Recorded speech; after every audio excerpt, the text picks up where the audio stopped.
nacional, la colonia y la independencia, si nos alcanza el tiempo,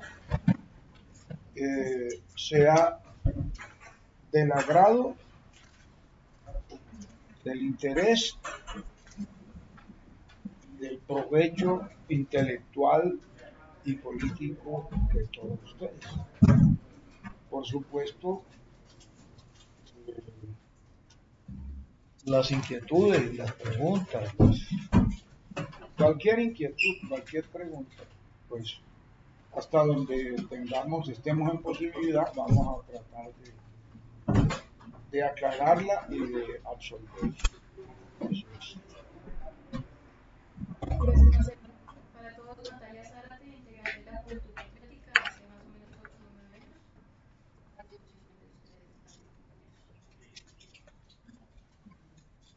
A disposición de ustedes,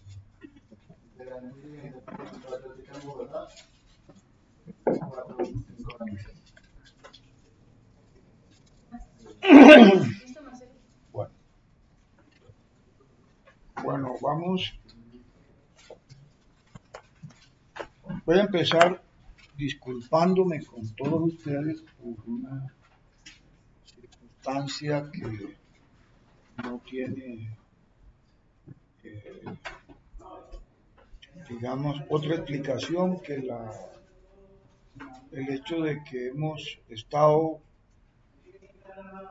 atendiendo distintas, ¿cómo se llama?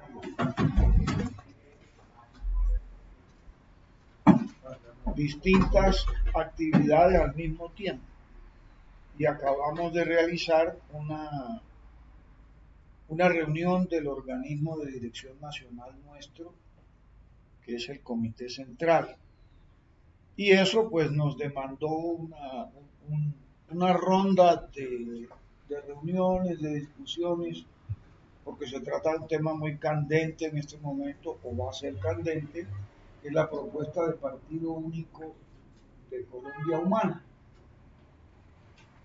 Y eso pues me tuvo desafortunadamente muy concentrado en ese tema. No pude, como es lo que debe hacerse siempre, preparar como es debido, de manera que se pueda resumir, que se pueda sintetizar en forma adecuada el tema que se vaya a ventilar. Y por ejemplo, no tuve tiempo de hacer los cuadros sinópticos, escoger, seleccionar los mapas. Este tema tiene que ser con mapas para una comprensión más fácil, más precisa.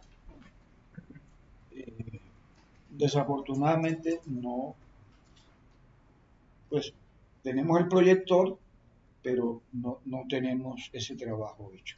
De manera que les pido disculpas a todos, habría sido lo más conveniente y lo mejor para la asimilación de lo que se trata. La colonia comprende un periodo de 3 siglos largos. Del siglo XVI a comienzos del siglo XIX. Como señalamos en la reunión pasada, el primero en avistar tierra colombiana, el primero pues de los europeos, fue Alonso de Ojeda. Por lo menos esos son los registros que existen en las costas del Caribe colombiano, el Cabo de la Vela. Y la primera exploración que se hizo empezó en 1499, es decir, terminando el siglo XV. Pero la colonización y conquista propiamente dicha se realiza es ya en el siglo siguiente, el siglo XVI. La colonia tiene dos grandes vías y caudales. Me pasé aquí porque en lugar de los mapas, pues voy a tener que, por lo menos para paliar un poco esa falla, escribir algunas cosas en el papel.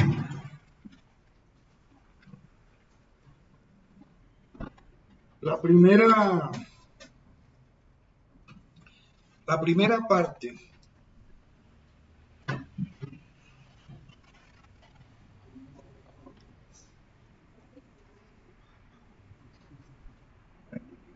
supongamos que este es el mapa de Colombia.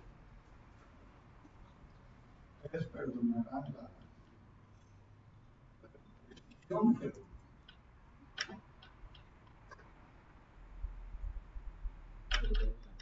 bueno.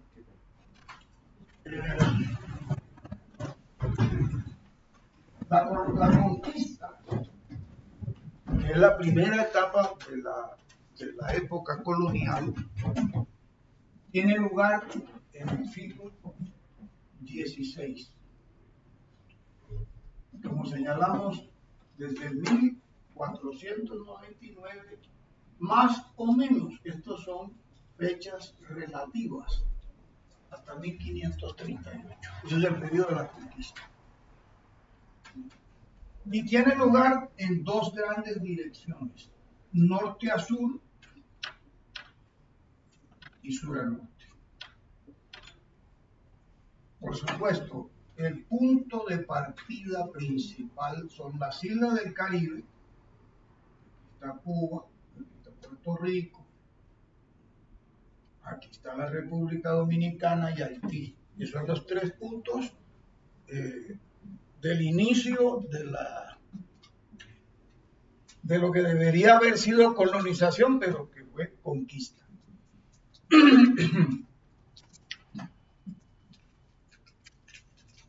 Supongamos que aquí queda Santa Marta y que por aquí queda Barranquilla. Más o menos por aquí queda Popayán, que son los tres puntos clave iniciales. Y aquí está Bogotá, entonces se iba a empezar a llamar Santa Fe. La primera ruta es de norte a sur y empieza con la exploración de las costas. Hay tres conquistadores, que son Rodrigo de Bastidas,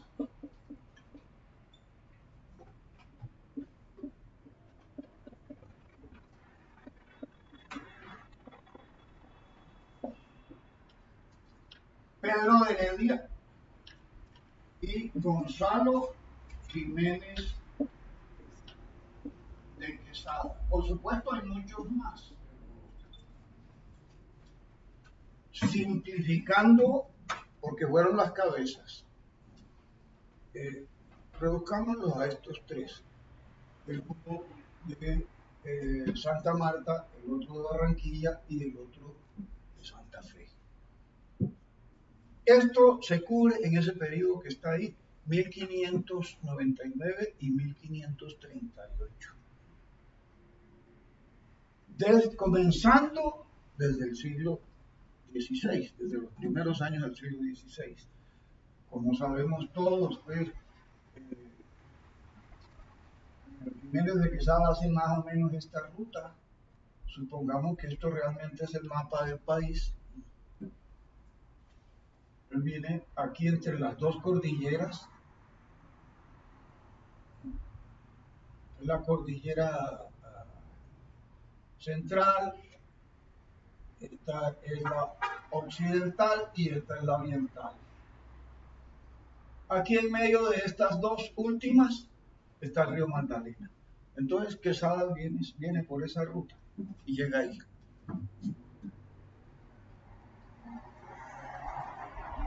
Andando al tiempo, el centro digamos, de la exploración, donde se programaban las exploraciones, se traslada al Istmo de Panamá. Entonces, empieza la cosa en el Pacífico, y aquí viene Pascual de Andagoya.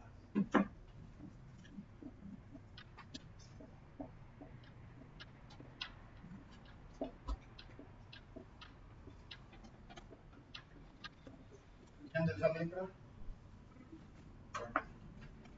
Llega a Buenaventura, a lo que hoy es Buenaventura. No había nada distinto de una pequeñísima población indígena. Y acá llegan conquistadores al Perú. Recordamos que esto es agua de Sudamérica.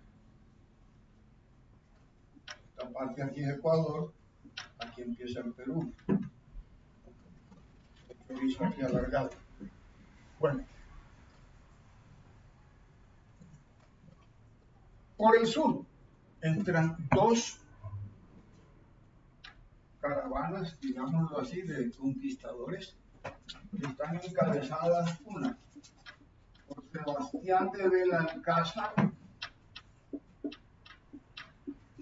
la estatua que tumbaron los indígenas ahora en Palo Gali, y Jorge Robledo.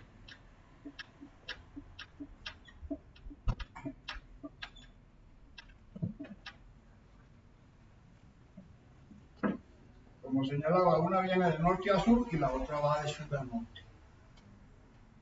Que son los primeros puntos. Me falta uno solo, que es este que está aquí, que es Monpós. Estos son los primeros puntos que fijan los españoles en territorio suramericano. Este es un periodo que se puede llamar de exploración, de conquista en general, pero que en realidad fue de sometimiento y de pillaje. Es decir, este es un periodo esencialmente bélico, un periodo de confrontación, de choques con la población indígena que estaba asentada en el país.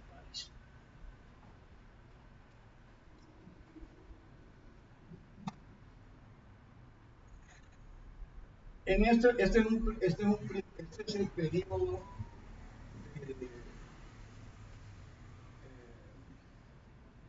penetración inicial, en el cual se fijan unos puntos a partir de los cuales se va a desarrollar posteriormente una sociedad. Y andando el tiempo, una nación, de lo que somos. Hoy en día estos son los puntos, los tormentosos puntos de partida de ese proceso.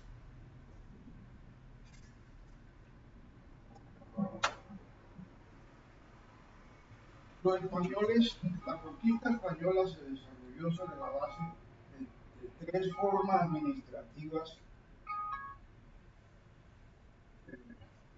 que fueron: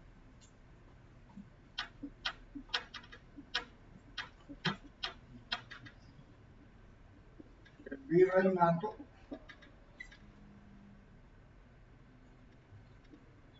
las gobernaciones y las capitanías.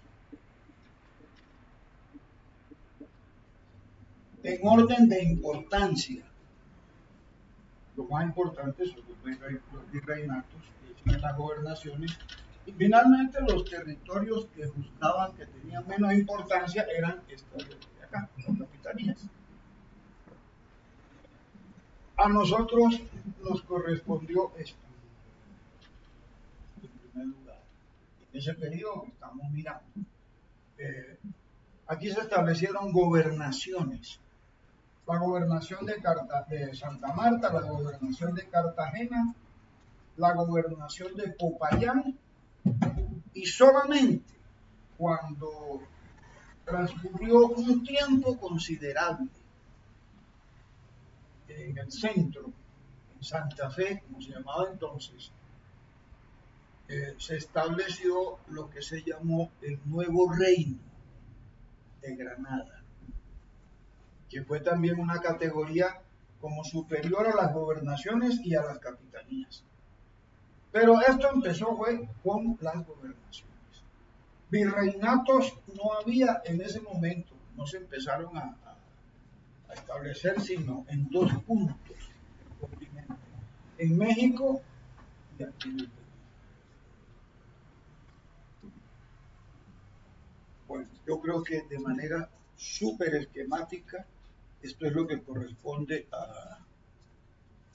a este periodo, pues,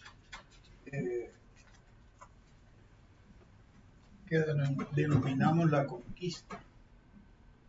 El último es fundarse en Popayán, 1530. Santa Fe se funda en 1533. Y mucho más temprano, comenzando el siglo XVI, en la segunda década, Cartagena, Santa Marta. Y bueno, un punto en el interior, el Mompox, mientras que a esto se les llamaba plazas fuertes, puertos marítimos, a Mompox se le llamó el primer puerto de internación, porque hasta ahí conocían los españoles, los conquistadores. A partir de ahí se consideraba que era tierra incógnita, es decir, que no se sabía que era. Quien traspasó ese umbral fue Jiménez de Quesada.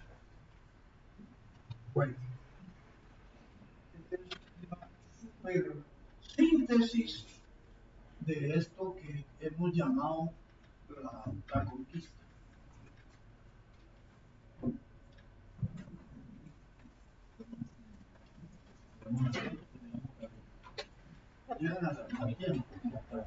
A tiempo para continuar.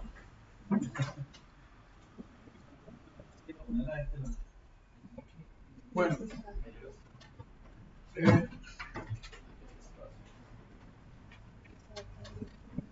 este periodo tiene una característica.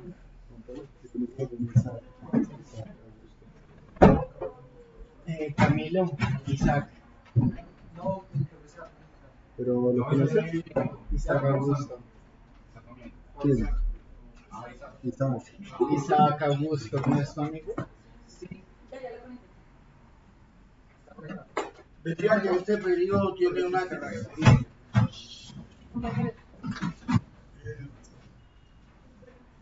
Que es el sometimiento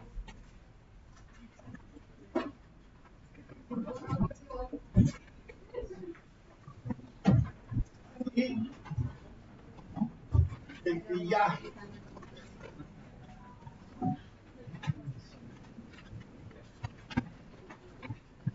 Sería la segunda etapa de la conquista. No, esta es la conquista. Okay. Hasta el 38, hasta 1538.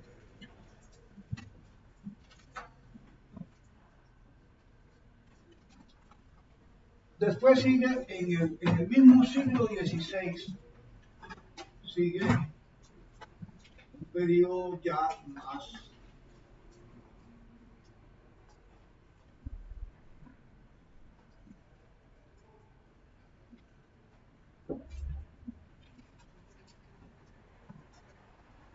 que se puede denominar de la formación de las primeras instituciones impuestas por la colonización española. Porque en este periodo, pues, lo que hay en realidad es un choque entre las comunidades indígenas que resistían el sometimiento y el pillaje, y a diferencia del segundo periodo. En el segundo periodo, que es el de la formación de las instituciones, ya no se trata simplemente de someter y de apropiarse de las riquezas que tienen los indígenas, sino de modelar una nueva sociedad. Ya hay un proceso distinto, es decir, ya se interviene la vida en toda su dimensión, la vida que existía aquí, o sea, la población americana originaria, auténtica, que son las poblaciones indígenas. Este periodo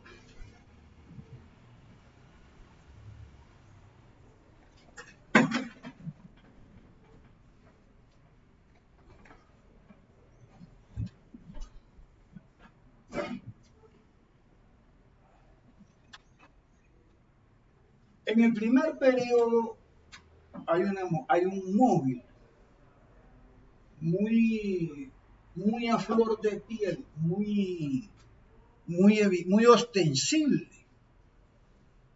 Ese móvil es apropiarse por la fuerza, o sea, mediante el pillaje, de todo aquello que tenga valor en las poblaciones indígenas.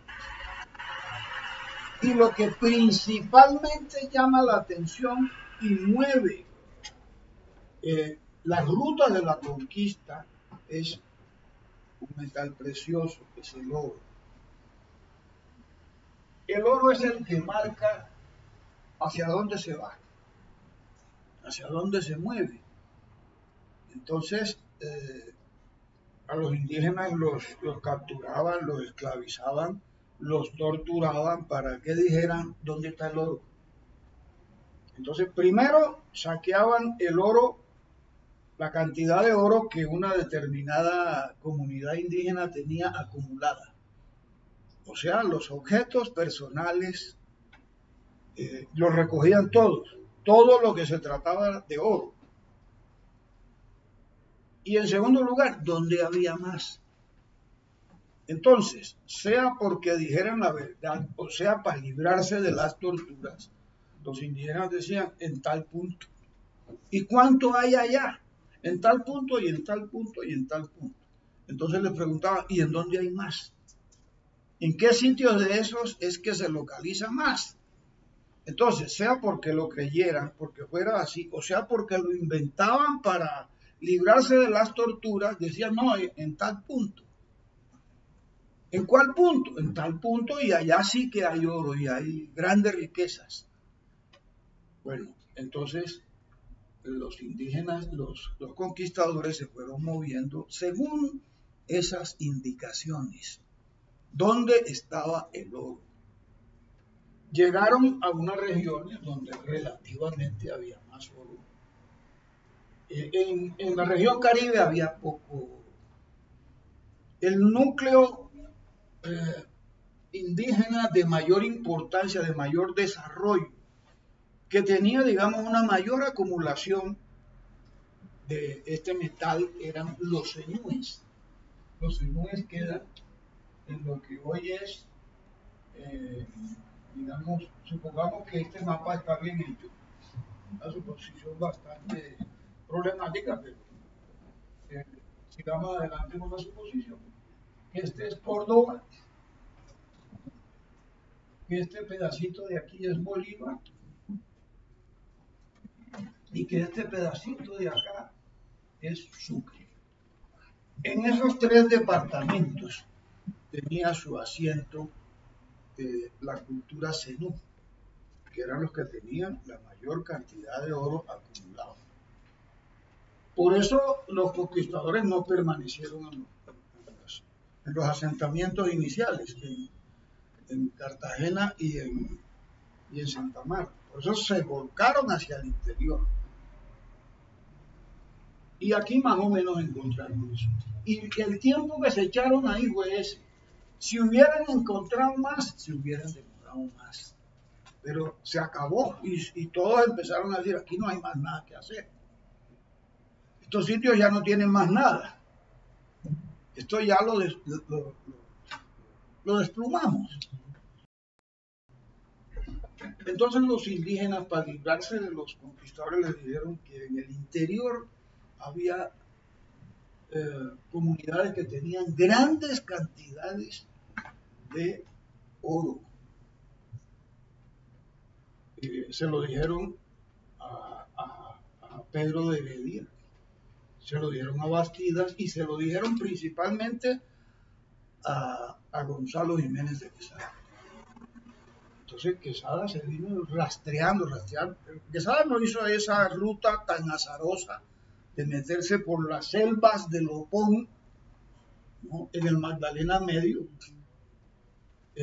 porque sí, venía buscando algo que se llamaba el dorado. Los indígenas le dijeron, hay una altiplanicie, en esa altiplanicie hay mucho oro, hay comunidades que tienen allá bastante oro. Entonces, Quesada vino en busca de eso y lo encontró realmente. Realmente, aquí en el altiplano estaba la cultura más desarrollada. O sea, supongamos que esto es Bogotá, Santa Fe. Entonces, en esta área queda la cultura más desarrollada del país, que fueron los chichas. Estaban a un paso de la civilización. Todavía no se podía considerar una sociedad civilizada. La civilización tiene algunas características que le son propias. Eso lo explicaremos en otra parte de esta historia que estamos explicando. Pero digamos por hoy que estos eran los más desarrollados, por lo tanto tenían la mayor acumulación de todo, de riqueza. Por ejemplo, ya tenían una agricultura mucho más desarrollada y tenían un sistema ya dividido en estratos. Ya había estrato superior, estrato medio y estrato inferior. Era una sociedad que empezaba a delimitarse en distintos sectores sociales, o sea, sectores dominados y sectores dominantes. Las dos principales cabezas de ese proceso, cabezas políticas, eran el Zipa y el Sagui. Entonces, Gonzalo Jiménez de Quesada vino bien orientado. Y realmente recogió mucho oro, recogió una fortuna. Jiménez de Quesada con eso vivió en Europa varios años. Se fue para el sitio más desarrollado de Europa en ese momento, que era Italia, con las fortunas que logró acumular aquí en esa época, en ese periodo de pillaje. Bueno, pero aquí también se agotó finalmente. Aquí la leyenda de la laguna de Guatavita jugó un papel, ¿cómo se dice?, fantástico para los españoles. Los españoles dijeron eso. Realmente eso es el dorado. Una comunidad donde una persona se sumerge llena de oro, bañada en oro, en una laguna, en una simple ceremonia, eso tiene que ser muchísimo, pero muchísimo oro. Entonces se volcaron acá. Y aquí había la mayor densidad de población en todo el territorio nacional. Esta era la región de mayor densidad de kilómetro cuadrado, de habitantes por kilómetro cuadrado, mejor dicho. Esta era la sociedad indígena más desarrollada. Entonces, por esa razón, en España empezó a formarse un engranaje colonial para dominar los territorios de América. En España se instituyó un aparato metropolitano colonial que se llamó el Consejo de Indias, que era el que decidía los asuntos. Eran los que decían, esto es una capitanía, esto es una gobernación, o esto es un virreinato. Entonces dijeron, no, pero lo que hay allá es ya una cosa mucho más grande e importante que todo lo que hay en estas gobernaciones. Entonces le pusieron un nombre, le pusieron el Nuevo Reino de Granada, se llamó digamos, esta entidad administrativa y política que había fundado Jiménez de Quesada en 1536, la fundación de Bogotá.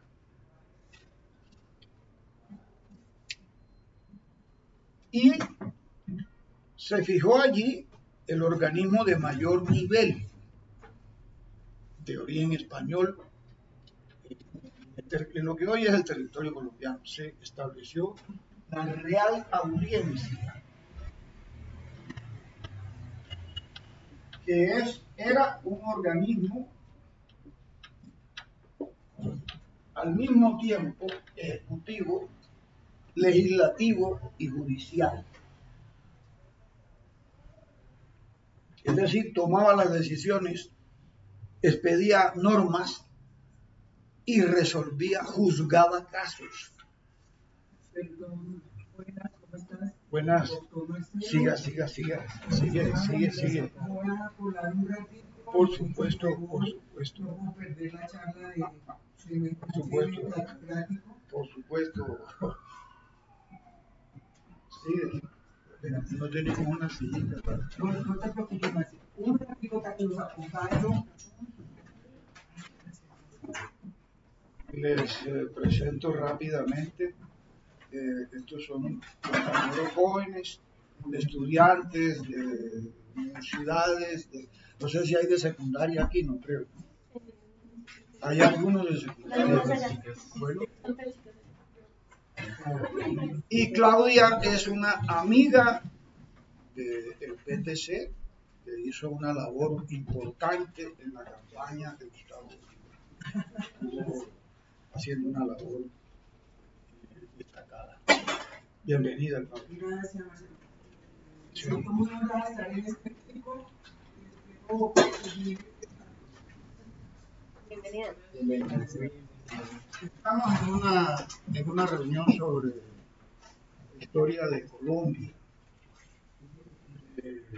La juventud ha organizado para algunos son nuevos compañeros, otros ya son como veteranos. Y estamos explicando aquí el periodo de formación del país, de la nación. Estamos en el periodo de la colonia. Estaba diciendo entonces que una vez que el Consejo de Indias se percata que lo más importante que hay aquí queda en esta región que estamos viendo aquí, suponemos que esto es Cundinamarca y Boyacá, dieron en crear una entidad político-administrativa superior a las gobernaciones, que fue el Nuevo Reino de Granada. Entonces, allí arrancó propiamente el proceso de conformación de una nueva sociedad. Es decir, allí empezó a sentirse el impacto de la presencia de los españoles, la presencia europea en este continente. Mientras tanto no fue sino esto, sometimiento y pillaje. Es decir, puro robo corrido, mejor dicho, y atropellos. A partir de 1550, más o menos, cuando se establece aquí la Real Audiencia, es cuando empieza, digamos, un proceso de conformar en lo que finalmente nos convertimos en una nación moderna.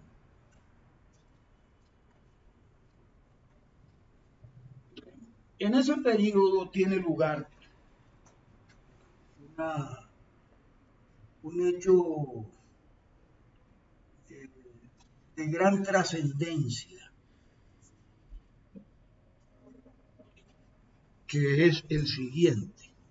Empezaron a surgir las primeras instituciones. Una sociedad, cualquiera que sea, es un conjunto de instituciones. ¿Qué es una institución? Pues una organización para la vida, sea de la producción, sea de la cultura, sea de la política, o sea de lo que llaman la trascendencia, o sea, la religión. Los hombres tienen necesidad de creer que hay una cosa más allá de la vida terrenal, etcétera, y entonces fundan religiones. Y todas dicen que son la verdadera. Bueno, ese conjunto de organizaciones que hay en la sociedad son las instituciones. Las primeras que se fundaron aquí se fundaron como consecuencia del sometimiento y el pillaje. ¿Cuáles fueron? Bueno, especialmente esta.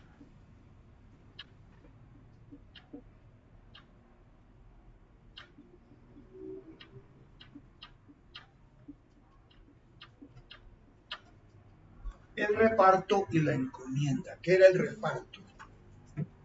El reparto es que llegaban a un territorio, combatían las tribus y el resultado del combate, salvo en ocasiones también, hubo esas excepciones también, salvo que los españoles salieran corriendo o que los acabaran, también se dio eso.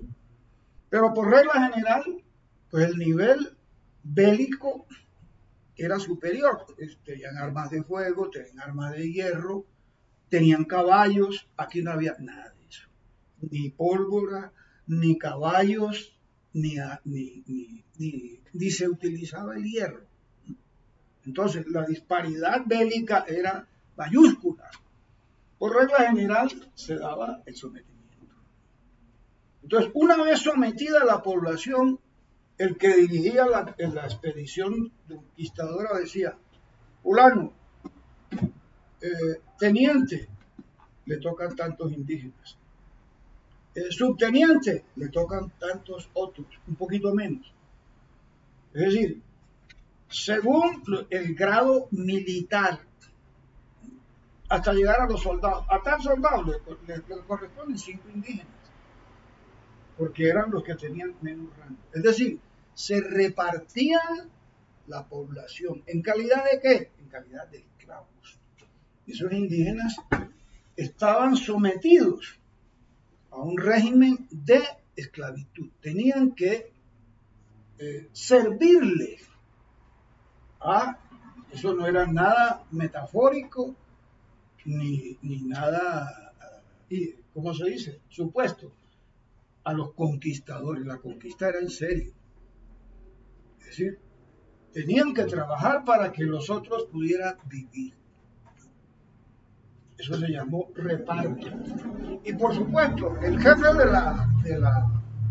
de la expedición se quedaba con 100 o 200, según la densidad de población de las tribus indígenas que pues le iban a servir. ¿En qué? Pues en su casa, en lo que empezaron. Primero tenían que hacerle la casa, según las normas europeas, por supuesto. No iban a hacer los bohíos y las chozas que tenían normalmente los indígenas. Y tenían que hacer poblados a los españoles. Pero además de eso tenían que alimentarlos.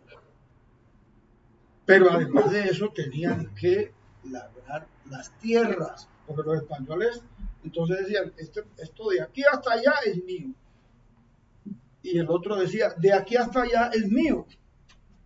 Y el principal jefe de la expedición decía: de aquí hasta donde se ve, hasta donde llega el horizonte, es mío también.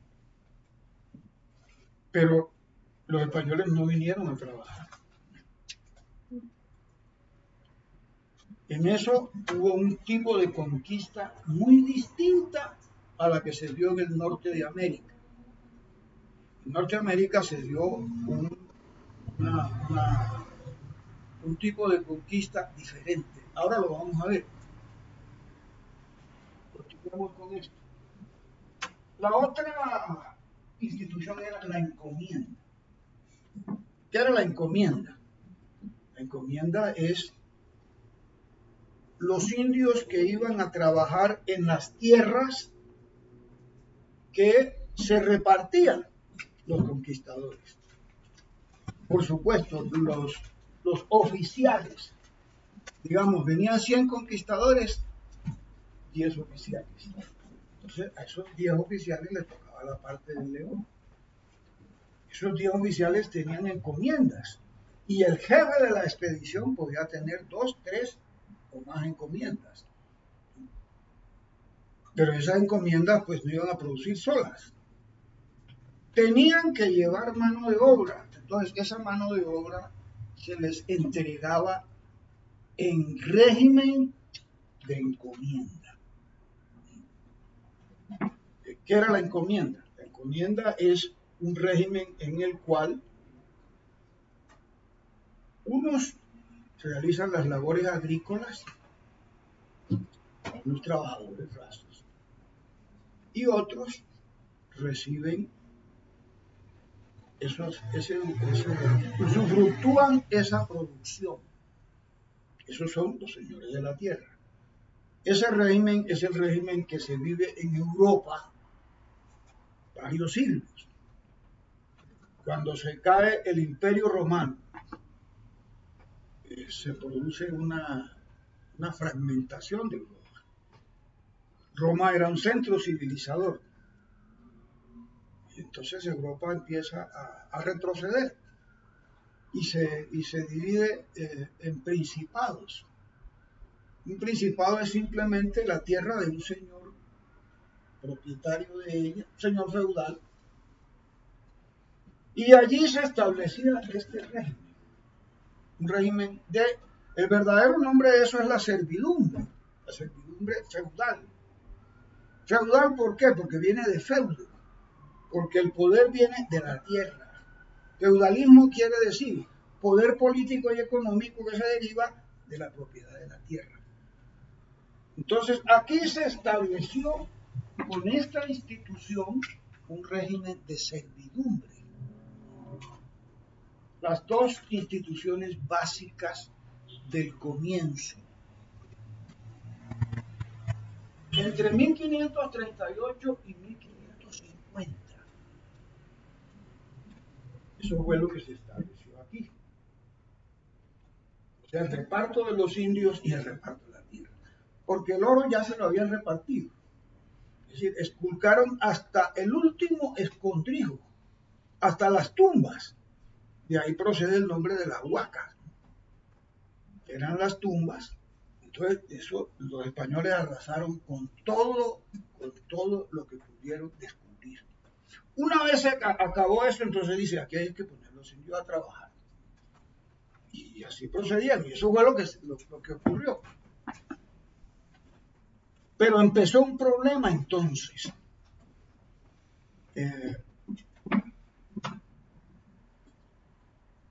Dijimos que la conquista tuvo sus puntos iniciales en el Caribe, en estas 3 islas.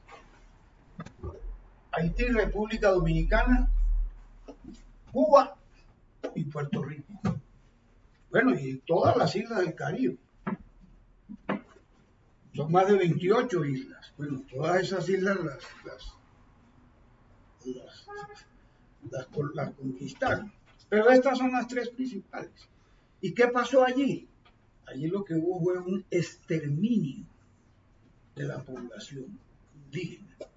Esta población estaba en unos estados muy, muy primitivos. Y esos estados primitivos, pues, no admitían el sometimiento. Someter a una población implica cierto grado de civilización, o mejor dicho, o estar en un estadio cercano a la civilización. Para que la gente diga me rindo, se necesita ya cierto grado de evolución social. Los indígenas primitivos simplemente no sobreviven hasta que los matan.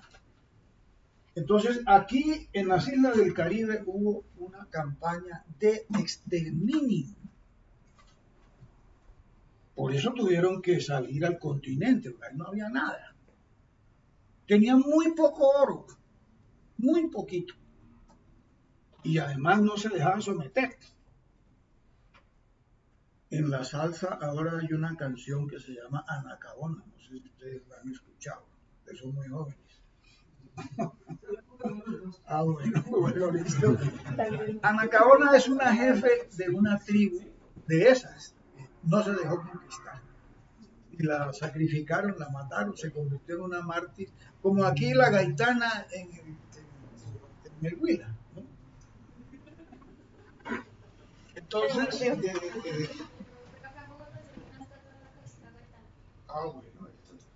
eso fue lo que pasó. Hubo tribus que no se sometían. Bueno, el asunto es que la regla general fue el sometimiento, por supuesto. Y esto es lo que ocurre, decía, en la primera mitad del siglo XVI. Pero bueno, aquí exterminaron los indígenas, entonces vinieron acá y empezaron a hacer lo mismo.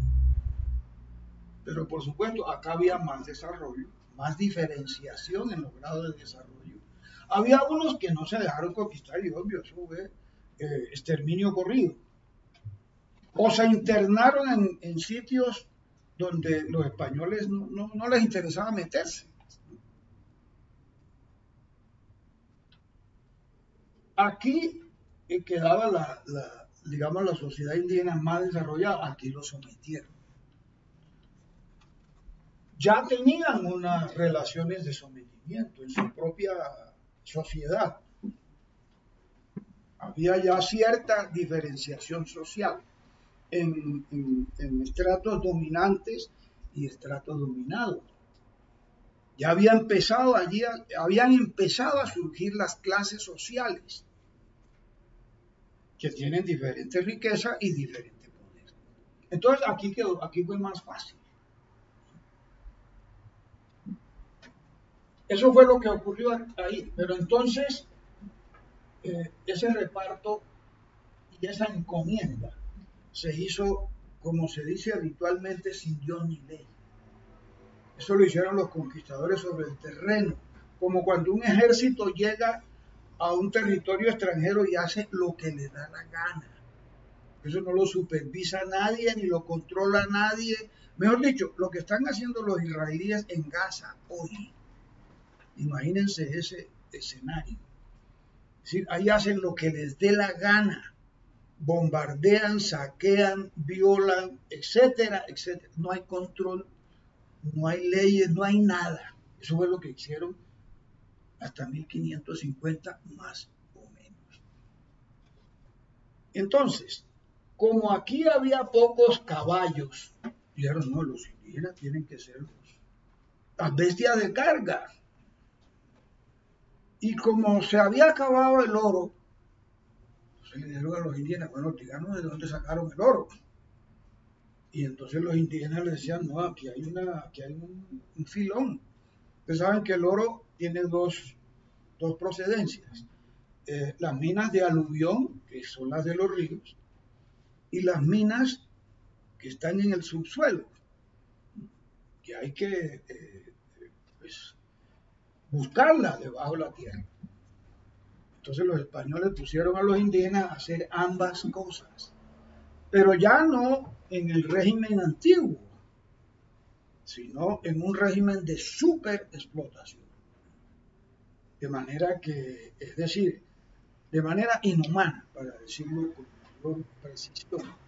Entonces la mortandad que empezó a darse fue espantosa. Y a ellos no les importaba porque simplemente el indio que se moría lo reemplazaba a otro. De una, sin mayor protocolo y sin mayor preocupación. hay suficientes indios y vamos a ponerlos a hacer lo que les toca. Vino entonces un problema y fue la mortandad. Vino una mortandad. A esto se agregó otro problemita no menor. Aquí no había unos virus. En esta parte del mundo no había sarampión, no había viruela, no había paludismo, no había fiebre amarilla y no había tifoidea. O sea, los organismos humanos no estaban preparados. En Europa ya tenían más o menos. Ustedes saben que las enfermedades producen un cierto nivel de inmunización, lo que se llama la inmunización de rebaño. Después de cierto tiempo las epidemias producen en los organismos vivos unos organismos protectores. Aquí no. Entonces aquí hubo una mortandad, primero por la explotación y segundo por las enfermedades. Hay unos cálculos, pero cualquiera que hayan sido, aquí hay, no hay, los autores no se han puesto de acuerdo en eso. Primero porque eso no hay censos. Hay unas fuentes iniciales de los cronistas y de los registros que empezaron a hacer, pero tardíamente, por razones de impuestos, la administración española. Entonces hay unas fuentes relativamente tardías, pero cuando ya había empezado a diezmarse la población. Aquí se calcula que había en el comienzo de la conquista unos 90 millones de indígenas en América, no en Colombia, en América. Y se dice que entre el 60 y el 70% fue exterminado, o se murió o fue exterminado por la conquista, o sea, militarmente, o fue muerto por la superexplotación, o se murió por las enfermedades. En todo caso, cualquiera que sea la magnitud en cifras, porque no hay precisión en eso. La vez pasada les dije que aquí había 14 millones de habitantes. Esa cifra no es real. Esa cifra está sacada de un atlas mundial de la población, que no corresponde, que realmente subestimó la población americana. Hay otras fuentes más confiables, más serias, más especializadas, que señalan que hay alrededor, eso tampoco es una cifra exacta, que había alrededor de 90 millones y que fueron, en eso sí hay, en la proporción sí hay más o menos una coincidencia entre los historiadores, que hubo alrededor del 60 y 70%. De manera que aquí lo que hubo fue, es decir, no hay exageración alguna en señalar que hubo un genocidio de la población y que el descubrimiento, la conquista, implicaron un genocidio para las poblaciones originarias de América. Bueno, resulta que aquí, en esta islita, que después le pusieron el nombre de la orden religiosa que estuvo ahí, estaba una orden religiosa que se llamaba los dominicos. Y ahí estaba un padre, un sacerdote muy sensible. Un hombre que había recibido, por supuesto, estaba en la religión católica, pero que había recibido influencias del Renacimiento. El siglo XVI es el siglo del Renacimiento. Y se llamaba el padre Bartolomé de las Casas. Entonces, de las Casas, digo, esto es un horror, esta vaina está pasando, toda esta cosa, esto es una carnicería. Entonces empezó a escribirle cartas a la corona y al rey. ¿En qué sentido? Primero relatando las barbaridades que estaban haciendo. Es decir, estas barbaridades llegaban a tal punto que aquí se empezó a producir un hecho realmente grotesco y deplorable, que los indígenas empezaron a matar los niños pequeños, empezaron a estrellarlos, a tirarlos por los precipicios o a estrellarlos contra las paredes. ¿Por qué? Porque no querían que tuvieran la suerte que ellos estaban padeciendo. Entonces, de las casas, denunció todas estas cosas, mejor dicho, e hizo un razonamiento ya no tanto humanitario, sino pragmático, de orden utilitarista, económico. Fue el rey, le dijo a la corona española: si ustedes siguen matando a la gente, no va a quedar el principal recurso. Si se permite que haya una mortandad como se viene dando, es decir, aquí el principal recurso de las Indias, como les decían entonces, a pesar de que ya se llamaba América, y que hubo un italiano pues, que dijo: esto no es la India, esto es un continente nuevo, y le pusieron el nombre de América en honor a ese italiano, Américo Vespucio. Bueno, entonces dijeron: bueno, no, en la corte dijeron: bueno, este cura tiene como razón, esto no puede seguir así. Y entonces empezaron a intervenir. Y empieza después una pugna de gran importancia entre 1550 y 1600. Mucho antes, realmente. Empezó en 1528 y se prolongó durante todo el siglo XVI, hasta comienzos del siglo XVII. ¿Cuál fue esa pugna? Por un lado, la corona tratando de que no se hicieran esas matanzas, pero no solamente las matanzas, sino que no se esclavizara a los indios, que no se los obligara a trabajar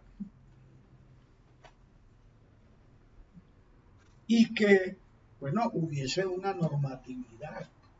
Es que no había ninguna normatividad para apropiarse de las tierras, para regular el trabajo indígena, en fin. Eso, la primera, eso se llamaba las decisiones del soberano en esa época, del rey, se llamaban cédulas reales o pragmáticas. En general las pragmáticas tenían ese sentido, tenían un sentido realista. Entonces, en 1528 se produjo la primera pragmática que prohibía esclavizar a los indios. Pero eso resultó papel mojado. Eso, es decir, imagínense ustedes de España a América en esa época, donde las primeras flotas, Colón tardó 3 meses atravesando el Atlántico, después se tardaban 2 meses, después mes y medio. Es decir, esto no era nada fácil, la administración, porque se trataba de un continente a otro. Entonces, los beneficiarios de estas instituciones que ellos mismos habían impuesto, o sea, los conquistadores, dijeron: no señor, aquí no se va a aplicar eso. Y hacían caso omiso de eso. Y simplemente pues llegaban y y eso no se cumplía. Y siguieron las matanzas, y siguieron la esclavización de los indios, y siguió todo lo que implicaba el reparto y la encomienda. Había una tercera institución, pero esta es una institución mixta. Estas dos instituciones primeras son europeas, son las instituciones del conquistador. Esta es una institución mixta, se llama la MITA. La MITA es de origen indígena y en realidad era una especie de impuesto en trabajo que tenían que pagar los indígenas del altiplano, estaban más desarrollados, y algunos del sur de esta región, que hoy es el Cauca y el Valle del Cauca. Existía esta institución entre las comunidades indígenas y ellos pagaban en trabajo los impuestos. Pagaban en trabajo quiere decir que tenían que ir a trabajarle a tierras de los caciques, o sea, de los gobernantes de las culturas indígenas. Entonces los españoles dijeron, vamos a aprovechar esa institución. Y la aprovecharon para lo peor que podían entronizar, que fue el trabajo en las minas. Entonces estos eran trabajos infernales de 15, 16 o más horas, que por supuesto diezmaban la población indígena. Es decir, lo más temible que había en la época de la colonia, en este periodo, estamos señalando, de 1528 en adelante, era la MITA, esta institución. Entonces, en 1542,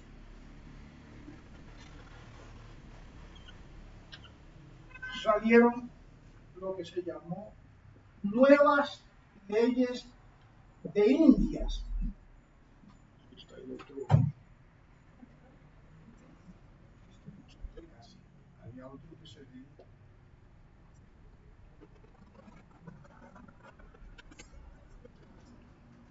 Había otro que se ve. Bueno, en 1542 salen las nuevas leyes de Indias. Esas leyes ya decían,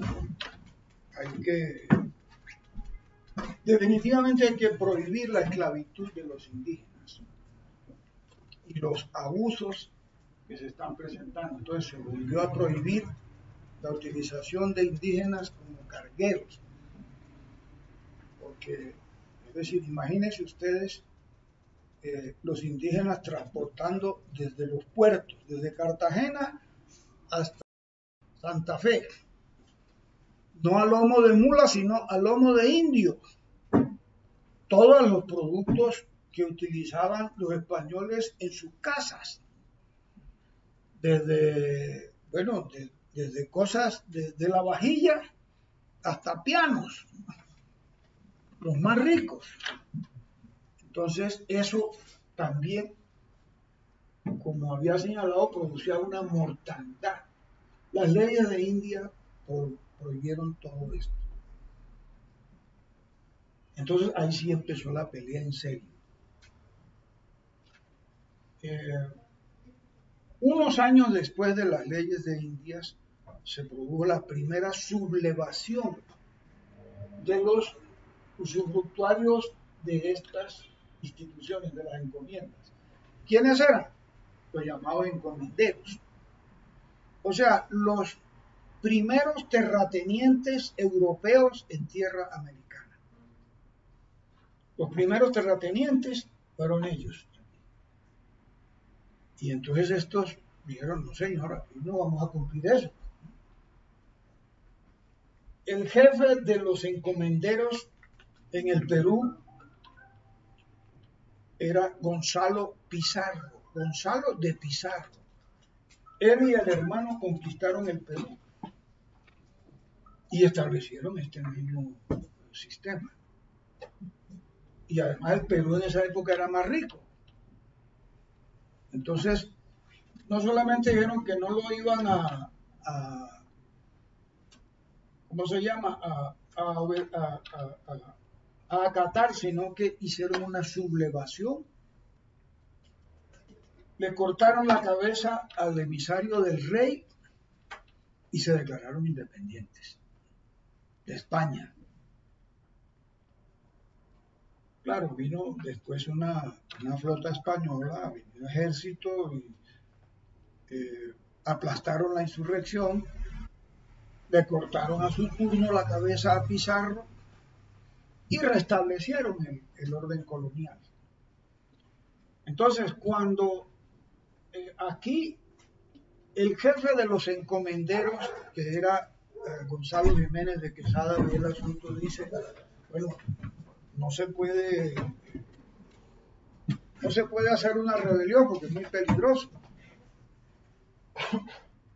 Puede uno terminar sin cabeza. Entonces inventó un procedimiento. Dijo, se obedece, pero no se cumple. Mejor dicho, trazó esa línea, porque él era el que le daba la línea a los encomenderos. Y eso se acompañó de un aforismo que decía, el rey reina, pero no gobierna.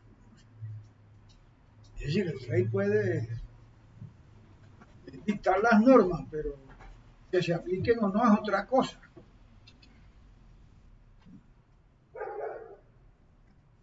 Entonces,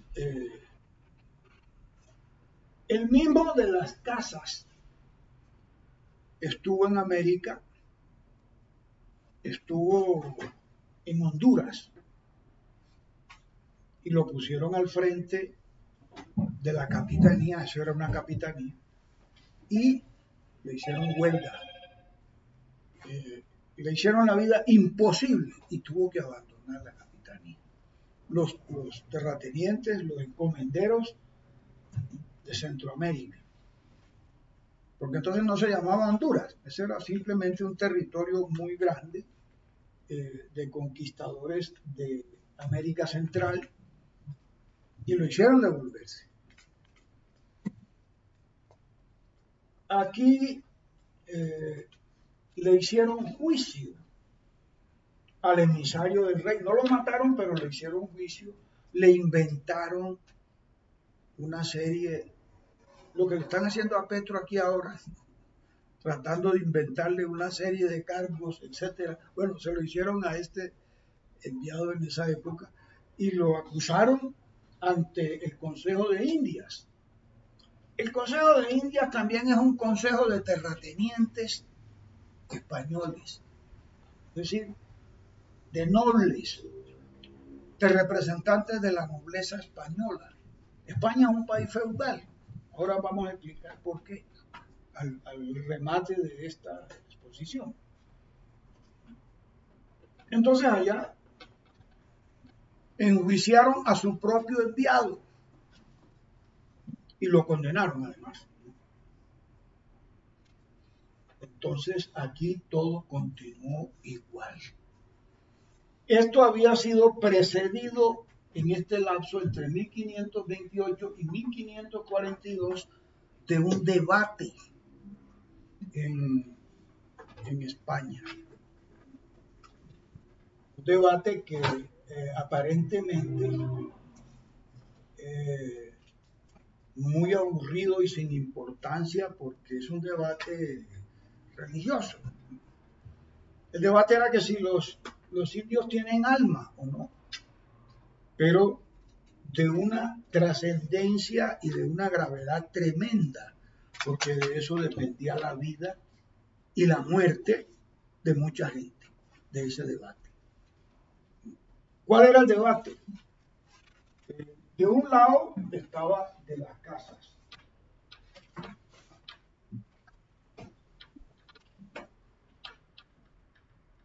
De las casas decía, todos los hombres son iguales.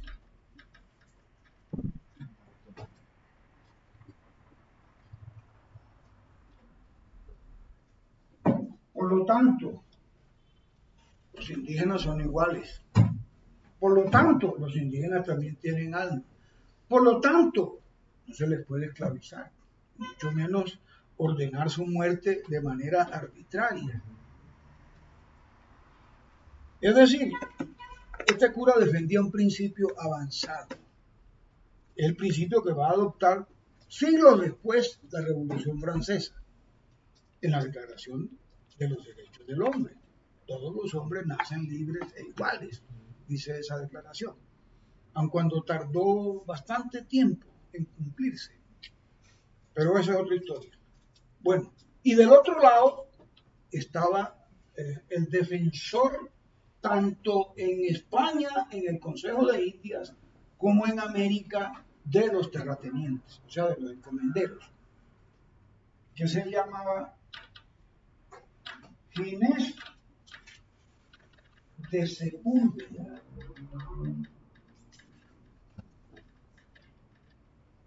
Este tenía una teoría que se llamaba la teoría de la guerra justa. ¿Qué era la guerra justa? La guerra justa es la guerra que libraron los españoles durante siglos de la invasión de los musulmanes. Ustedes saben que los musulmanes, en el proceso de expansión que tuvo el Islam en Europa, en África y en Asia, que ocurrió más o menos entre los siglos VIII y XV, o sea, durante 700 años, los árabes islámicos o mahometanos prácticamente conquistaron España. Solamente les quedó un pequeño territorio al norte de la península. Y durante ese lapso los españoles lucharon contra los árabes en la península ibérica para echarlos. Y los echaron al fin. Entonces ellos le llamaron a eso, esta es una guerra justa. Entonces, este Ginés de Sepúlveda le aplicó ese criterio a la conquista de América. Dijo, esta es una guerra justa. ¿Por qué? Porque los indígenas no tienen alma, son salvajes, no les gusta el trabajo, son perezosos. Hay que obligarlos a que hagan una actividad productiva. Y España lo que está haciendo es una cruzada civilizatoria y evangélica. O sea, España les está llevando la luz. España les está llevando los elementos de la civilización y además lo está evangelizando, le está llevando la religión cristiana. De manera que está completamente justificado que se haga lo que se está haciendo. Es decir, se trata de una guerra justa. Y fundamentaba esto en un texto de un sabio de la antigüedad, nada menos que de Aristóteles. Ustedes saben que Aristóteles fue el que formuló una de las cosas fundamentales del método científico, que es la lógica de la identidad. La lógica tiene dos desarrollos, la de Aristóteles y la de Hegel. La de Aristóteles es la de que las cosas son lo que son. La de Hegel es que las cosas son lo que son, pero cambian. Esa es la lógica dialéctica. Bueno, él se basó en Aristóteles, es decir, en una autoridad de la antigüedad, pero una autoridad de una sociedad esclavista. Entonces, para Aristóteles había una parte de la sociedad que tenía que trabajarle a los otros. Lo consideraba una cosa normal y justa, y así lo escribió. Entonces Ginés de Sepúlveda cogió ese texto para justificar su explotación y la subyugación de la población americana. Esos fueron debates continuados durante, 3 décadas casi en España.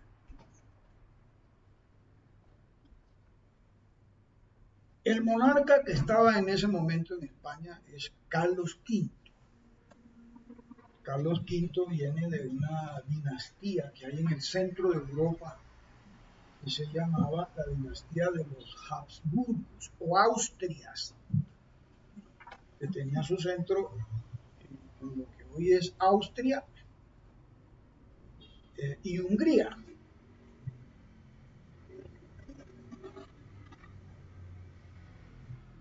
Y que estaba comprometido con la defensa de la religión católica. ¿Por qué señalo esto? Porque Europa estaba dividida. En este momento en que estamos relatando este hecho del debate alrededor de si los indios tienen o no alma, y si se pueden esclavizar o no, si son libres, si son como los demás hombres. Europa estaba dividida entre católicos y protestantes. Y Europa entra en guerra, además. Son las guerras de religión. Y eso define la historia de Europa. Es decir, más de la mitad de Europa se volvió católica. Y la otra mitad se volvió protestante.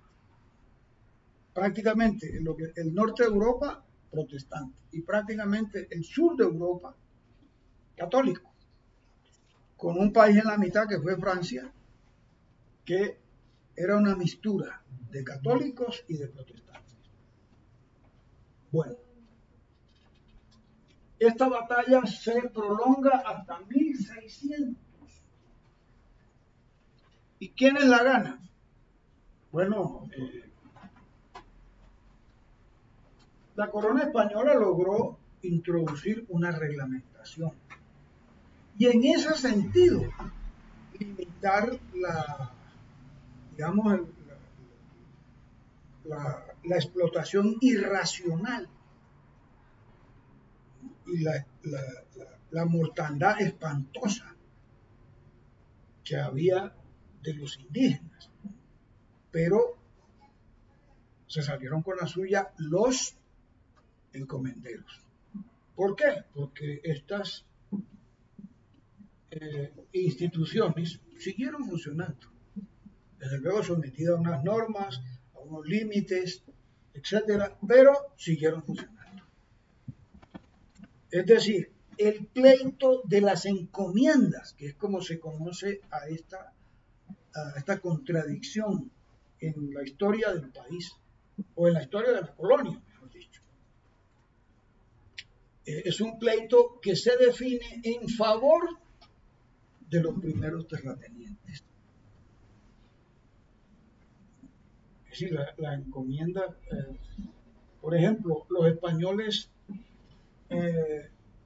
las nuevas leyes dijeron, esto no puede ser sino en una generación. O sea, el encomendero y sus hijos y punto. Y esto no se puede prolongar más allá. Entonces ellos no aceptaron. Finalmente se transaron por la encomienda por 2 generaciones. Imagínense ustedes, 2 generaciones son alrededor de 50 años. Si le ponemos a cada generación 25 años. Es decir, en el fondo lograron postergar, se puede decir de manera indefinida, los límites de la aplicación en el tiempo de la encomienda. Este es un ejemplo de cómo finalmente lograron imponer su voluntad.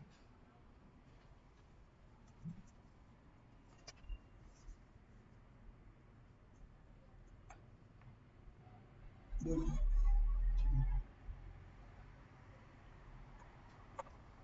veamos por último en este periodo que estamos viendo. ¿A qué se debió esto?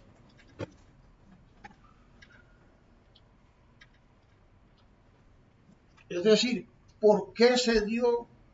Esto dio lugar a un tipo de sociedad, pero fue un tipo de sociedad distinta a la sociedad que surgió, por ejemplo, en Norteamérica. ¿Por qué la diferencia? ¿Cuál fue la sociedad que surgió en Norteamérica? Por lo menos en el norte, pues no fue en toda Norteamérica. Ustedes saben que hubo 13 colonias. Los gringos, mejor dicho, los pueblos, los asentamientos originales fueron 13 colonias en la costa oriental de los Estados Unidos, en la costa del Atlántico. Y que más o menos la mitad, desde la mitad de la costa este hacia arriba, surgió un tipo de sociedad. Y más o menos de la mitad hacia el sur, surgió otro tipo de sociedad. ¿Cuál fue la diferencia? Que la del sur era esclavista y la del norte no. ¿La del norte qué era? La del norte se dedicó a la manufactura y al comercio y a la navegación. Es decir, se enrutó en la vía de la modernidad, del capitalismo. Se fue volviendo desde su fundación una sociedad capitalista. En cambio, en el sur surgió una clase terrateniente. Y esos terratenientes no adoptaron a los indígenas como mano de obra, porque en Estados Unidos no había una cultura en ninguna región tan avanzada como había aquí en el altiplano y como hubo en general en Sudamérica, como hubo en el Perú, en Bolivia, en México, en Centroamérica también, que permitiera el sometimiento. Eran tribus de un nivel muy primitivo. Y además había razones religiosas, porque hay que recordar que allá fueron los protestantes, que les impedían mezclarse, o sea, una forma de racismo mezclado con la religión, con otra etnia, con otras razas. Entonces, ¿qué hicieron allá? Exterminaron a los indios. Entonces no había mano de obra. En el norte, ¿qué hicieron? Bueno, entonces allá dijeron, no, aquí tienen que trabajar los mismos ingleses que vienen, unos tienen que dedicarse al trabajo. Y entonces allá se fue creando una sociedad de trabajadores y de capitalistas, del mismo origen. En el sur no. En el sur empezaron a... Vamos a suponer que esto es una simplificación tan burda.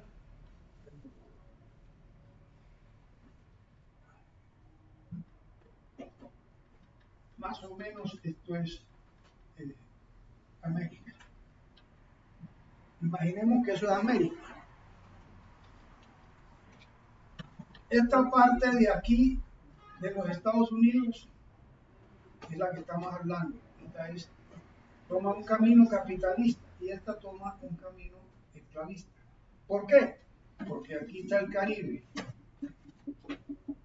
Y entonces en el Caribe empezaron a... Este fue un invento de los portugueses, que lo siguieron los ingleses y después los franceses.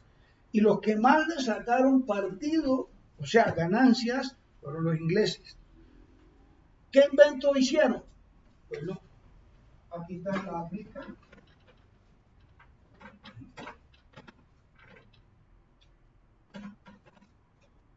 Entonces le cayeron a toda la costa occidental del África a cazar gente y a meterla. Entonces hicieron compañías negreras en Portugal primero, en Inglaterra después, que era lo que tenían más capital acumulado. Y enviaron esas naves a cazar negros a África. Los metían en los barcos negreros y los enviaban aquí. Y aquí los remataban. Aquí hacían, ¿cómo se llama? Subastas para vender los negros. Y entonces a este mercado, o sea, por ejemplo, Haití es una población completamente negra. Haití fue uno de los mercados principales donde llevaban los negros cazados en el África. Aquí a estas islas llegaban de toda América a comprar. Y llegaban los terratenientes de Estados Unidos a comprar.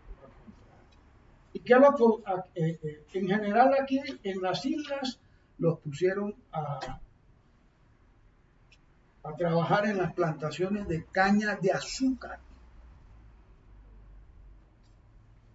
El mercado más grande que hubo en América del Sur fue el Brasil. Y el más grande en Norteamérica, el sur de los Estados Unidos. Aquí también vinieron, pero no, aquí no se compraron. Aquí no. Vinieron alrededor de 11 o 12 millones de esclavos. ¿Desde cuándo? Bueno, desde el siglo XVI. Pero en el siglo XVI no vinieron muchos esclavos. A partir del siglo XVII, de comienzo del siglo XVII. Recuerden que hemos visto esto aquí, y en este periodo que estamos viendo aquí, o sea, en el siglo XVI, aquí no hay esclavitud negra, pues en gran cantidad. Se puede decir que durante todo ese siglo la esclavitud fue de los indígenas. ¿Cuándo comienza la importación de esclavos negros? A Cartagena, a Santa Marta y a Cartagena, pero principalmente a Cartagena, en el siglo XVII, a partir de 1600 en adelante. Y en general, el tráfico negrero, es decir, el comercio de esclavos negros, se da en los siglos XVII y XVIII. Y comienzo del siglo XIX. Son alrededor de 11 o 12 millones de personas, de negros, que fueron cazados en el África y transportados para ser vendidos en los mercados del Caribe, donde los vendieron efectivamente.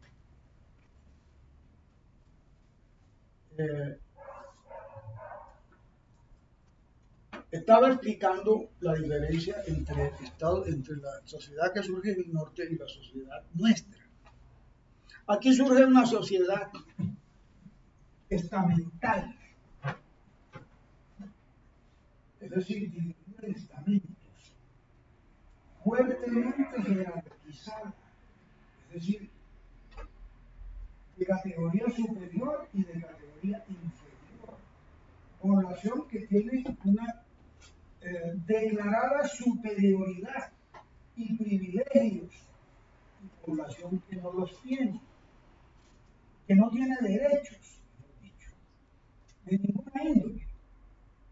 Es una sociedad más o menos así.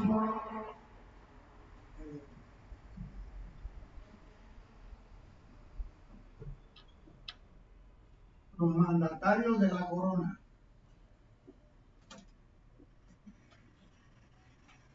estamento. ¿Quiénes son estos? La audiencia, los gobernadores, los visitadores del día, los funcionarios de España, mejor dicho, que son los que tienen, son los que participan de la administración. Ese es el estrato superior, porque es el estrato que tiene el poder, es el estrato que manda las Fuerzas Armadas que hay, que es un ejército expedicionario de ocupación, un ejército colonial. Bueno, ¿le siguen quiénes? Le sigue el clero. Y le sigue la oficialidad del clero, o sea, los arzobispos, los obispos, mejor dicho, los estratos superiores de la iglesia forman parte de la élite del nuevo reino. ¿Quiénes siguen después? Bueno, siguen los hijos de los españoles nacidos en América, lo que se llaman criollos. Esos criollos a su vez se dividen entre, no es lo mismo ser hijo de un encomendero, ¿no?, o de un administrador,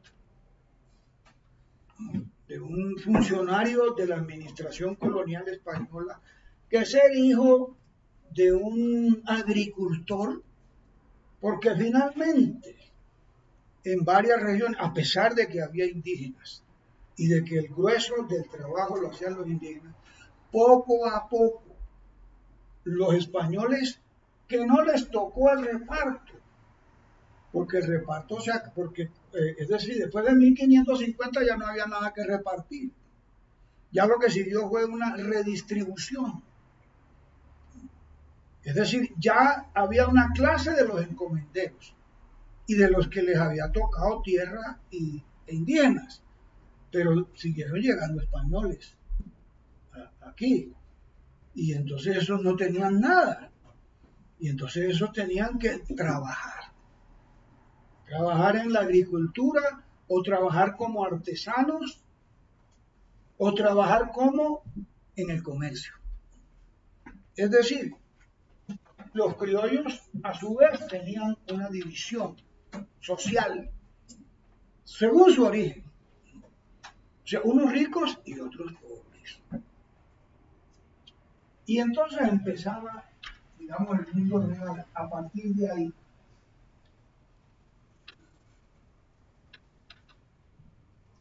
Los mestizos,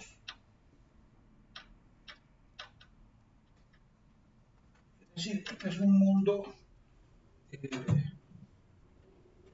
donde el color de la piel tiene un valor supremo, ¿no? Es decir, los que no puedan probar su descendencia española están listos, mejor dicho. Estamos hablando de la sociedad colonial. Por supuesto que eso no se ha acabado del todo, ¿no? Todos sabemos. Pero en la sociedad colonial eso es absolutamente devastador. Eso produce una división en todos los órdenes. Entonces las familias tienen aquí lo que se llama la limpieza de sangre.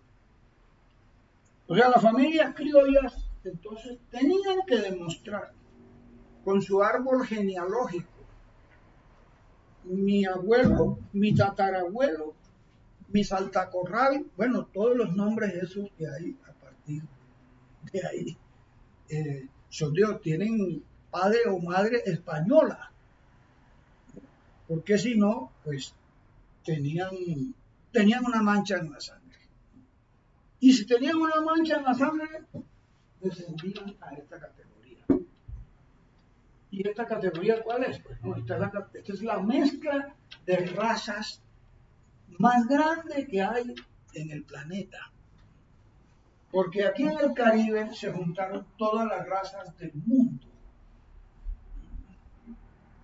Se empezaron a reunir. Entonces de aquí vino un mestizaje que en algunos países tuvo un gran impacto y en otros menos. Pero en todos alcanzó a tener una proporción importante. En todos los países, estamos hablando de la frontera de México para abajo, mejor dicho. Así fue aquí. Entonces aquí hay una mezcla. Aquí hay tantos nombres para esas denominaciones que uno no. Aquí hay zambos, patizambos, mulatos, cuarterones, como 50 nombres para clasificar las mezclas de español con indígena, de español con negro, de español con mestizos. Todo eso tiene un nombre y tiene un estigma. Esos son ciudadanos, no eran ciudadanos, no tenían esa categoría. Población de muy baja categoría. Todo el mestizaje. Bueno, pero ahí no se acaba el asunto.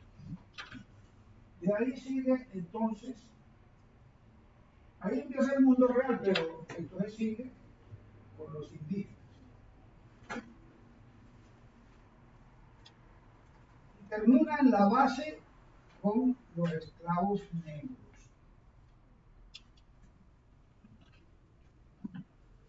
Los indígenas, por lo menos, las nuevas leyes prohibieron la esclavitud. Siguieron sometidos a la explotación y a la servidumbre y todo, de todas maneras. Pero por lo menos desde el punto de vista legal no podían ser esclavos. En cambio los negros sí. Sí, había una institución, esclavitud como tal. Entonces, el grueso del trabajo en la sociedad, ¿el grueso del trabajo qué es? El grueso del trabajo es la agricultura, la ganadería, los oficios artesanos, el comercio, o sea, la economía real del país, la actividad de extracción de los metales. Todo el trabajo nacional está representado en esta categoría, en estas tres categorías: mestizos, indígenas y esclavos. Una sociedad segmentada, dividida en estamentos, jerarquizada, fuertemente jerarquizada, porque cada estamento miraba por encima del hombro al que seguía, al que le seguía pues hacia abajo. Eso generó obviamente una cultura que no podía ser otra que el racismo, cuya prolongación ha sido tan fuerte que la tenemos hoy en día viva y coleano. Por supuesto ya ha habido avances, ya no somos esclavos, ¿ves? Y legalmente no somos de segunda categoría en cuanto a la ciudadanía. Formalmente somos ciudadanos todos, pero eso sigue operando todavía. Es decir, eso es una lucha todavía pendiente de resolver bien a fondo. Bueno, estamos explicando por qué aquí sucede eso y en la costa este del norte de los Estados Unidos no sucedió eso. Y aquí en la parte sur sí hubo esclavismo, pero no se mezclaron. Es decir, allá los esclavos son esclavos y los amos son amos. Allá los emplearon en algodón y en tabaco. Entonces, ese conflicto, esa división entre los dos tipos de sociedad es tan fuerte que eso no se viene a acabar sino con una guerra civil en Estados Unidos. Estados Unidos primero hizo la Revolución de Independencia, 1786, hace la revolución, 1786, ¿sí? Hace la revolución de independencia de Estados Unidos, pero igual sigue la esclavitud en el sur y en el norte siguen como estaban. Hasta 70 años después, en 1865, hay una guerra, la guerra civil más cruenta que ha tenido los Estados Unidos, para resolver ese problema. Y lo resolvieron a sangre y fuego, pero se resolvió, por lo menos en la ley. Por supuesto, eso también se prolongó, se ha prolongado hasta hoy, el racismo en los Estados Unidos. Pero en la ley se resolvió. Se terminó de resolver, digamos, en la administración Kennedy, cuando se completaron pues las leyes de derechos civiles de Estados Unidos. ¿Cuál es el fondo de todo? Ese es el efecto, la causa en América. Pero esto tiene una causa que no nació en América. Esa causa nace en Europa, que es de la que estamos hablando. Es la división que hay en Europa, la que ya señalamos, la división entre la Europa protestante y la Europa católica. ¿Qué es lo que ocurre? Que en general la Europa protestante es la expresión de una necesidad del desarrollo de un régimen que estaba surgiendo, el capitalismo. La religión protestante, o sea, Lutero, y sobre todo Calvino, expresan a cabalidad esa necesidad. ¿Cuál es la necesidad? La acumulación de riqueza. ¿Cuál es la teoría que hay en el protestantismo para fundamentar eso? La teoría de la predestinación, que es la teoría de que Dios escoge a los que les va a ir bien y a los que les va a ir mal. Hoy en día eso está traducido en la economía de mercado. La economía de mercado dice que hay unos perdedores y hay unos ganadores, que eso es natural. Es decir, eso es lo que produce la vida normalmente. Y que cualquier otra cosa es una cosa anticientífica. Bueno, el protestantismo fue el que primero postuló eso.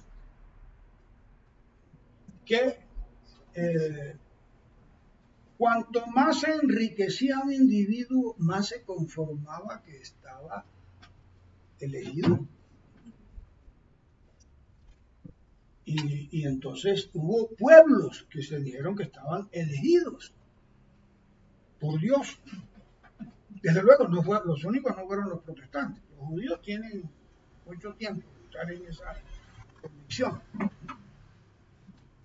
Bueno, el asunto es que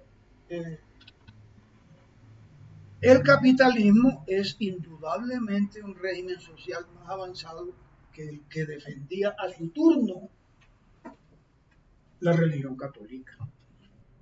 ¿Con quién estaban los gobiernos o los monarcas? Porque no había sino monarquías que defendían la religión católica.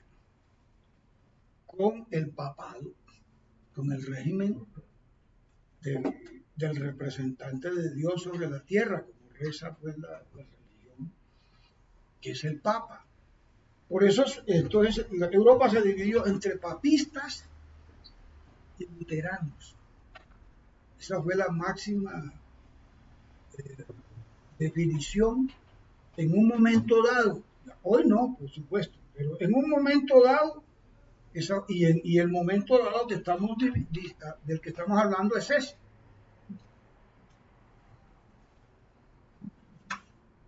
La dinastía que gobernaba España se alineó tempranamente con el Papa.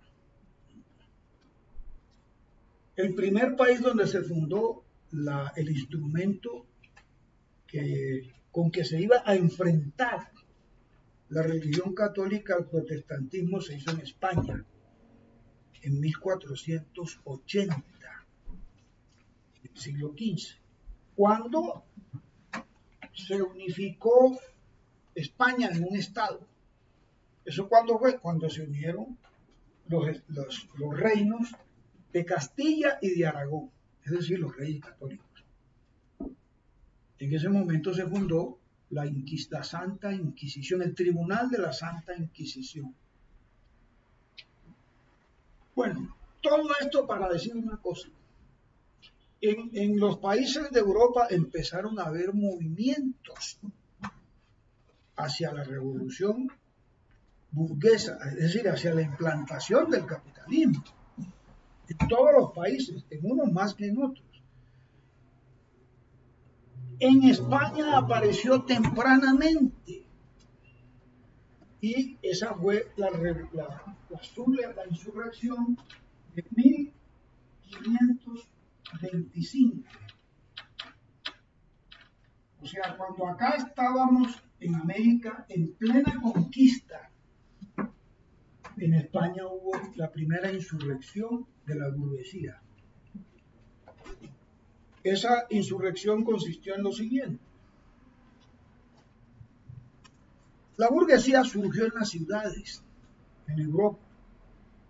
Las ciudades tienen un proceso, digamos, de consolidación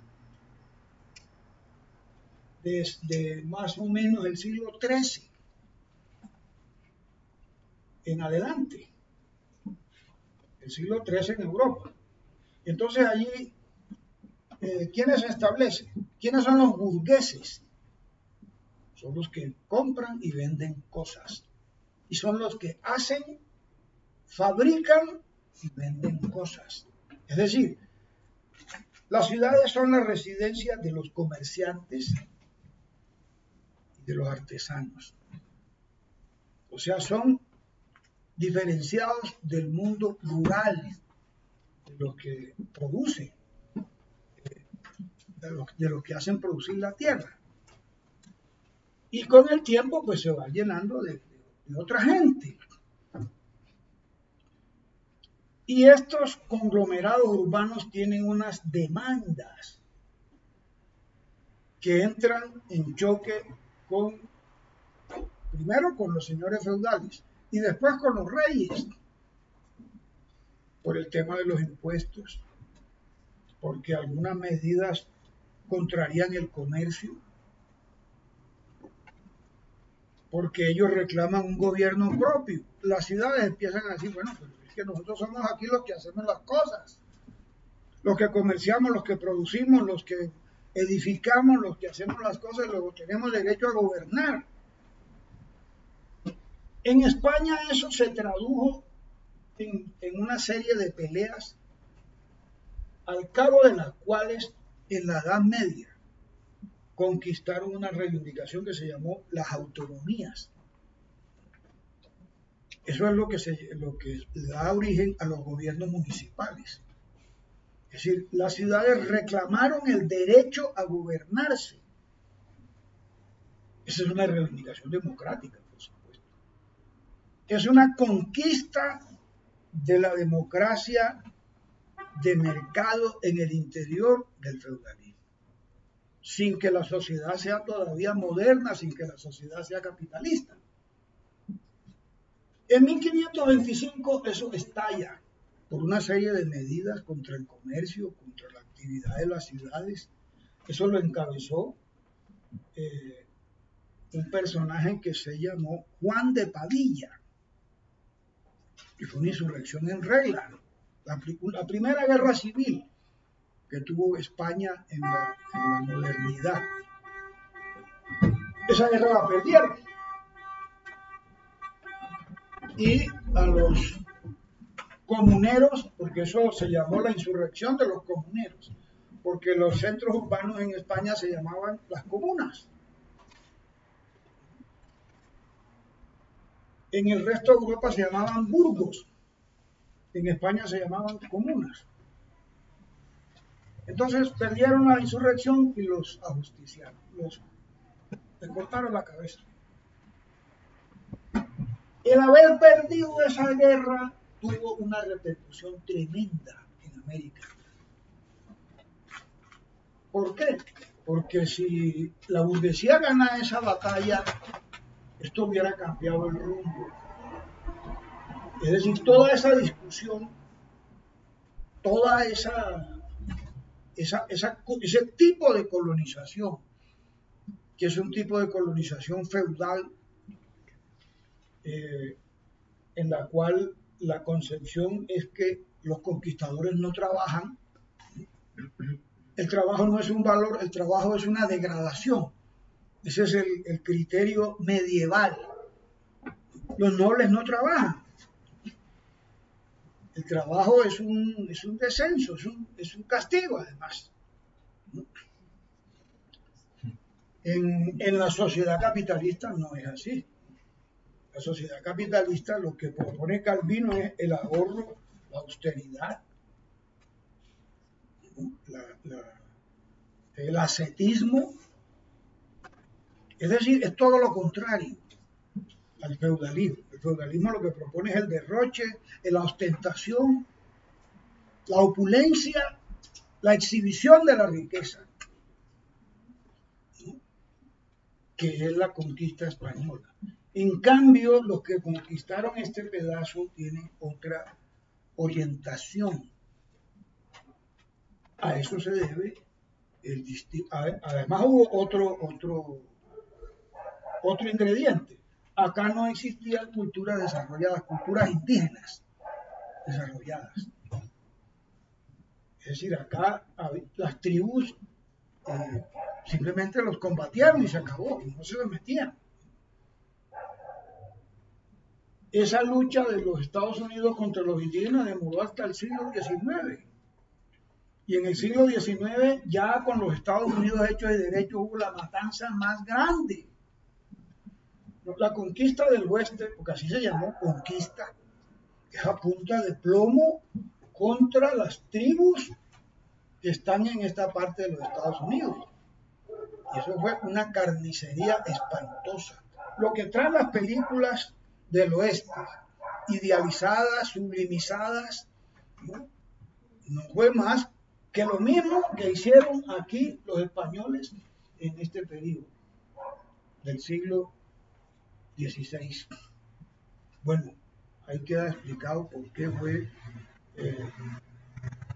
en qué remató esta sociedad,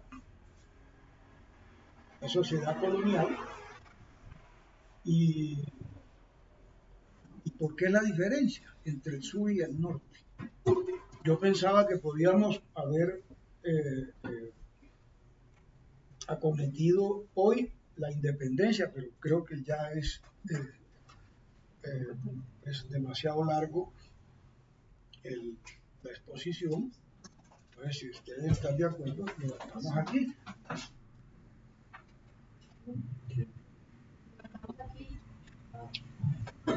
Sí, señor. Muchísimas gracias.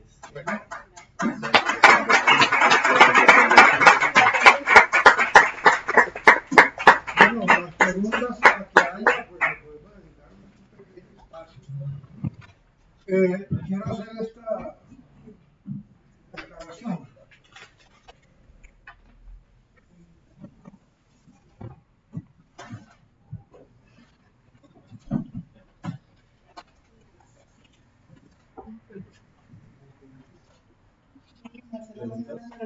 Sí, que es la siguiente, es una recomendación para ustedes.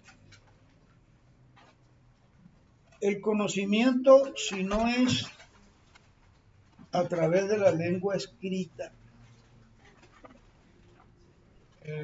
estoy hablando del conocimiento de nivel superior, ¿no? Y esto, pues, miremoslo como sea, es un conocimiento de ese nivel.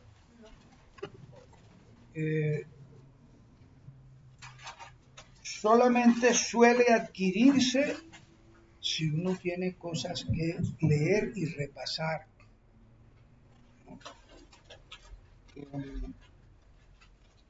Si uno va a una exposición y simplemente la escucha, es muy improbable que pueda aprovechar eso en la vida, porque la memoria oral es importante, por supuesto, pero es muy frágil. Si uno quiere en algún asunto tener unas ideas básicas de lo que sea, así uno no se vaya a volver un científico ni se vaya a meter en esa área, pero si uno quiere tener una idea básica, es decir, medianamente seria, de alguna área del mundo, de lo que sea, en ciencias naturales o sociales, tiene que mirar algunos textos. Y no digamos si implica pues lenguaje matemático, con mayor razón. De manera que yo les aconsejo a los que tengan interés en aprovechar estas briznas de conocimiento, primero que tomen apuntes, porque los apuntes le ayudan a uno. Los apuntes no son suficientes, pero los apuntes le señalan a uno dos cosas. Primero, si uno las toma con atención, retiene lo esencial. Y segundo, lo que uno no comprenda, lo que le cause inquietud, o lo que no esté claro, lo que no haya sido bien expuesto. Entonces uno lo puede consignar ahí con interrogantes y lo puede aclarar por cuenta propia. Bueno, esa es la primera cosa. Y la segunda es esta: para que esto sea medianamente positivo y se pueda aprovechar, la idea es que esto es una especie de escuela de la juventud. Estamos tratando de conformar con la ayuda de ustedes. Por eso las observaciones son muy importantes, las que ustedes tengan. Estamos tratando de que cuente o de que contemos con un stock mínimo de materiales de orden visual, por ejemplo, videos, pero también textos. La idea es que haya unos textos, así sea de resumen,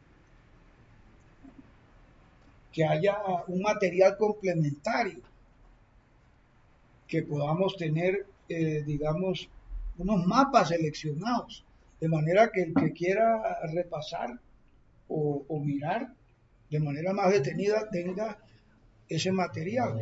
Y por supuesto una bibliografía mínima, sin la cual pues ningún área se puede avanzar. Entonces, estamos en los comienzos. Esto no es todo lo completo que debería ser, por eso les pedía esto al comienzo. Porque aquí debíamos tener ese material sobre la mesa y repartirlo. Eso es lo que correspondería a una organización, digamos, más avanzada, nuestra. Todavía no la tenemos, ¿no? Pero eso es lo que nos estamos proponiendo, que se pueda disponer de estos elementos. Eso es lo que quería señalar simplemente.